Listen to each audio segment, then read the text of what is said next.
Hello, everybody. In the past few days, I have talked with friends about intermittent fasting, and they asked me how to do it, how it works, what are the benefits, if there are any things that they should be aware of to take care of. And I thought I should make this video and talk about it a little bit more. In case we haven't met before. My name is Stratos Laspas. I am a mind-body eating coach. I'm certified by the Institute for the Psychology of Eating in Colorado, USA. What I do is I help people with food, with weight, with yo-yo diets, binge eating, emotional eating, sugar addiction, moodiness, fatigue, etc.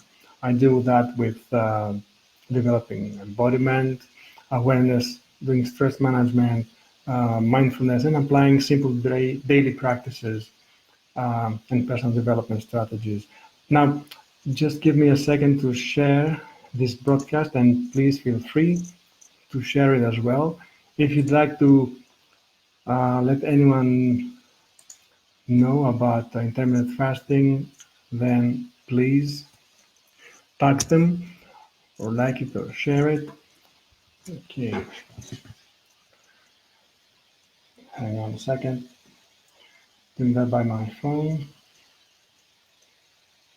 Okay.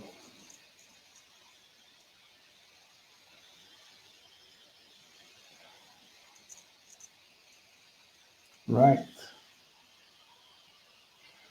Okay, so let us begin. What is intermittent fasting?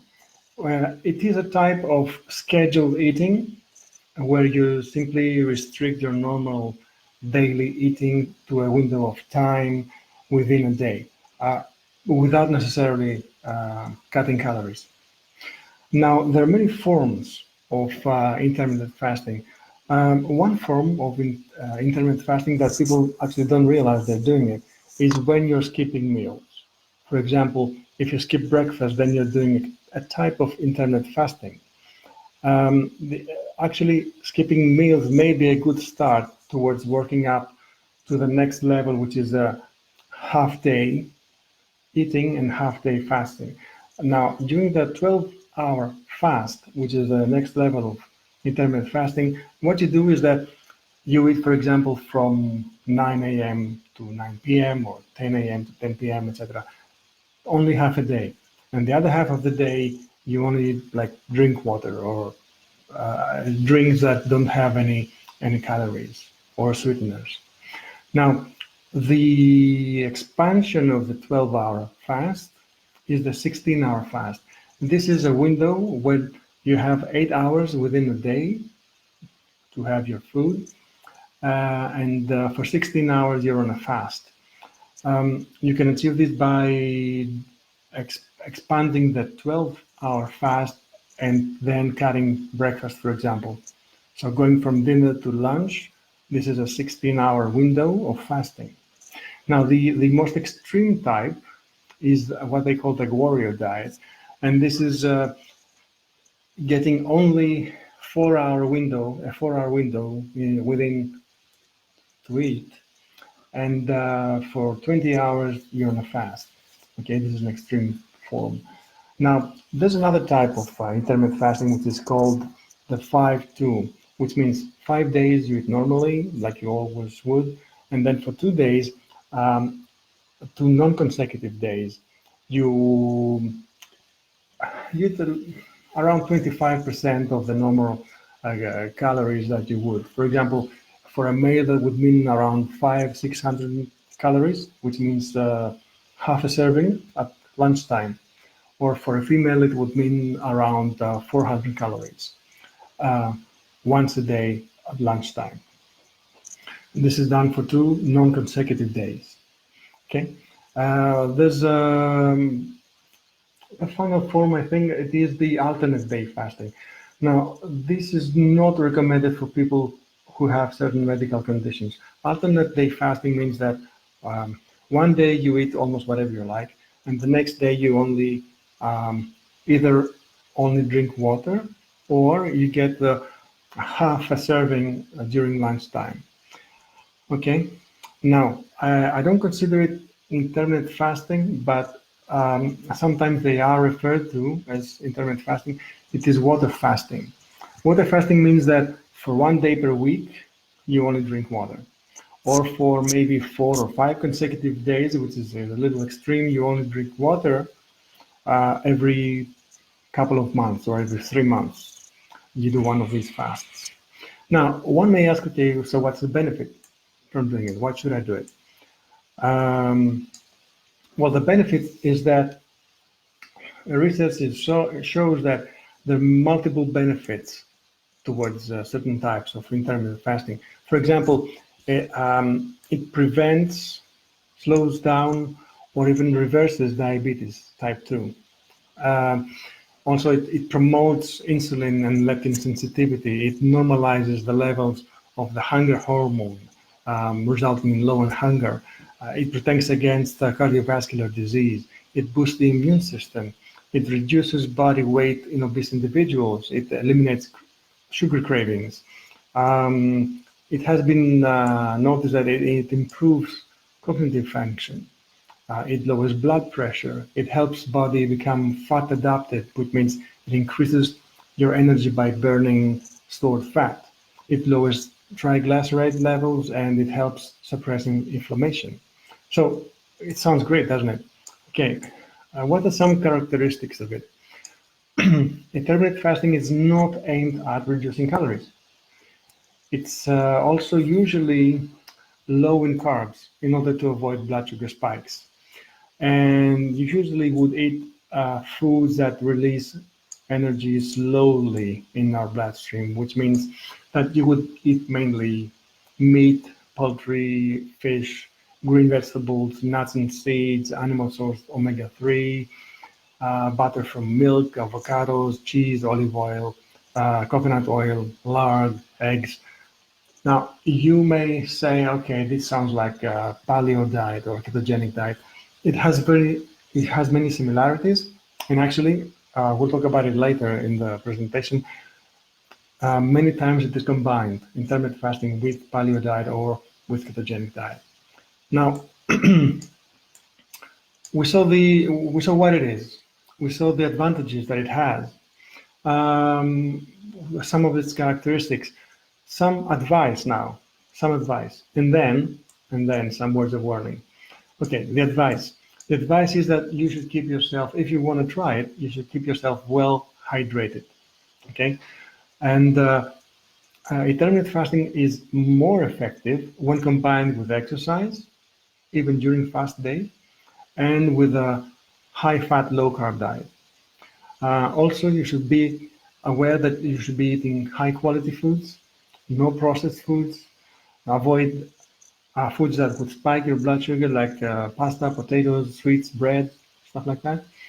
No vegetable oils except for olive oil or avocado or coconut oil. And you can start with, well, skipping meals and then try the half a day fast 2 times a week for 2 days a week.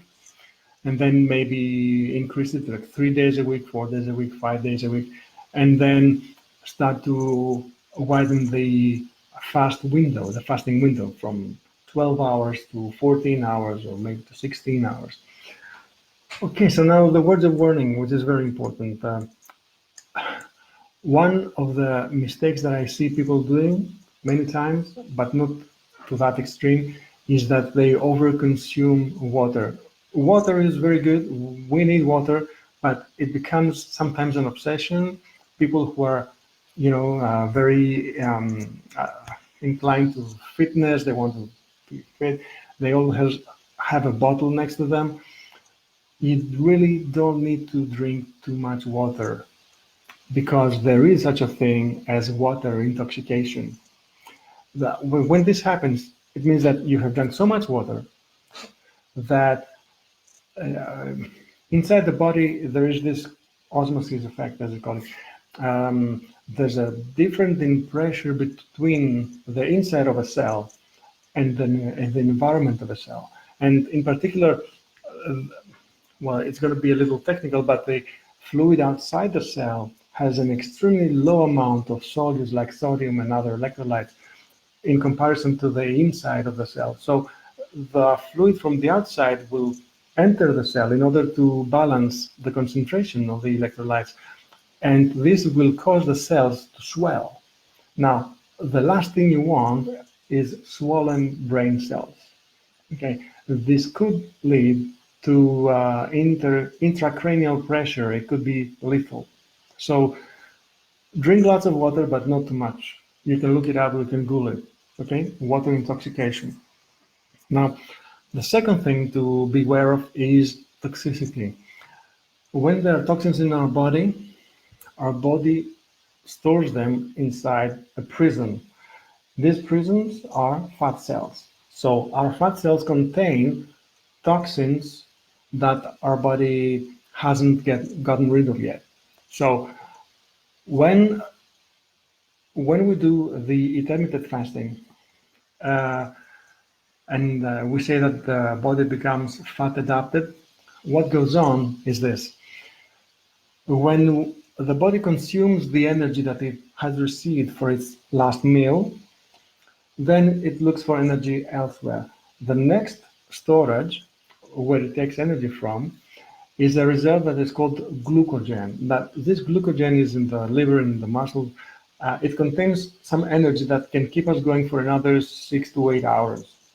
Okay, so after the last meal, after maybe 8 hours or 10 hours have passed, it's out of energy. It has to find energy somewhere.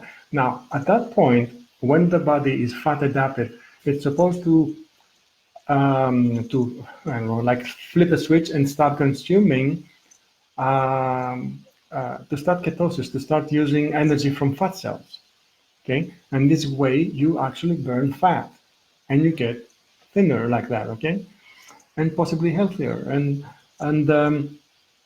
what happens is, though, when you start burning fuel from fat cells, it's not only the energy from the fat cells that is released in the body, it's everything else that it was inside the fat cells. So if our fat cells had stored toxins inside, these toxins are released inside the body. Now, normally, this should not be a problem under two conditions. First condition is that the body's natural detoxification mechanisms work, which is the liver, the kidneys, the lymphatic system, the skin, the lungs, the digestive tract.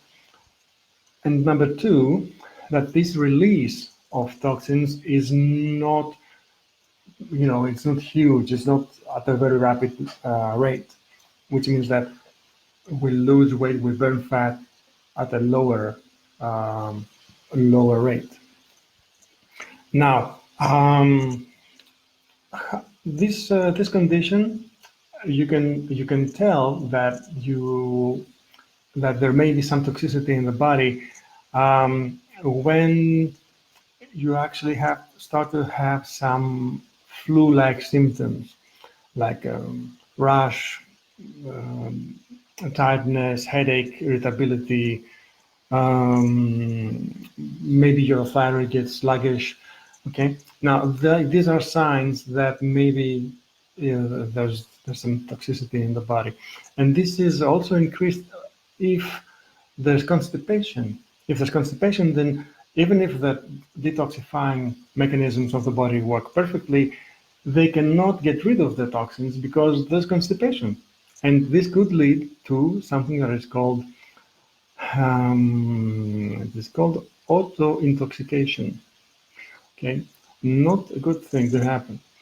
Well, in order to avoid this, you should do this two things: help the body detoxify by consuming, for example, lots of leafy green vegetables, and also don't try to lose weight too fast, so that the body can process the effects of actually burning fat. Okay, so that was it. That was the presentation on intermittent fasting. If you have any other question, please leave a comment below. If you liked the presentation, like it and share it. If you think someone could benefit from it, please type your name on it. Please let me know where you're watching from, even if after the broadcast is live, if you're watching the recorded broadcast. And in the comments, please let me know if there's anything else that you'd like me to cover. Thank you very much.